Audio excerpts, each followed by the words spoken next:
प्रधानमंत्री जी, INDI alliance संपत्ति redistribution की बात कर रही है। आपको क्या लगता है ये मुमकिन है और जो ये देश के जो मतदाता हैं ऐसी प्लान से प्रभावित होंगे?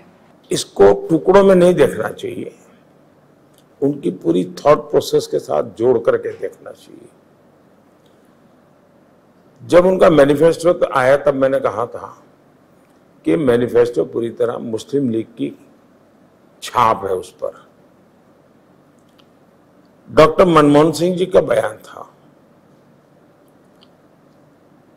और जिस मीटिंग में मैं मौजूद था उसमें उन्होंने कहा था कि भारत की संपत्ति पर पहला अधिकार मुसलमानों का है। अब जब मैंने ये कहा तो मीडिया वाले, उनकी जो इकोसिस्टम है, उसने तूफान खड़ा कर दिया कि मोदी तो गलत बोल रहे हैं। तो मैंने 2 दिन के बाद मनमोहन सिंह जी की प्रेस कॉन्फ्रेंस ला करके रख दी, तो फिर वो बोलते बंद हो गए। तो ये एक घटना। अब उनके मैनिफेस्टो में कहा गया है कि अब ठेके में भी आरक्षण होगा, कॉन्ट्रैक्ट सिस्टम में। मतलब कहीं ब्रिज बन रहा है तो ब्रिज किस आधार पर आज दिया जाता है?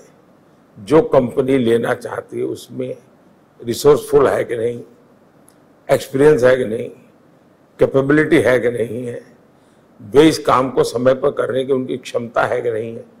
इन सब को देख करके उसको टेंडर मिलता है, तब जाके वो अब कहते हैं उसमें भी हम माइनॉरिटी को आरक्षण देंगे, मुसलमान को आरक्षण देंगे।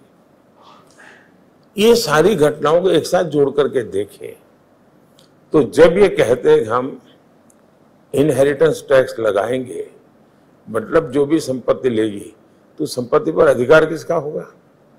जो मनमोहन सिंह जी कहा था उनका होगा। अगर ये सीधा सीधा पूरा कैनवास पर रखो तो इसका लॉजिक यही निकलता है, ये देश कैसे स्वीकार करेगा? दूसरा, क्या दुनिया के किसी डेवलपिंग कंट्री ने इस प्रकार का पागलपन किया है क्या? आज तो भारत को मेहनत करके अपनी समस्याओं से बाहर निकलने की जरूरत है।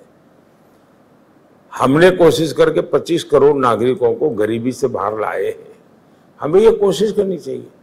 पहले जहां सैकड़ों स्टार्टअप्स थे, आज 1.25 लाख से ज्यादा स्टार्टअप्स हैं, यूनिकॉर्न्स हैं। आपको समाज में ताकत बढ़े उस दिशा में जाना चाहिए और वही एक सही परिणाम है।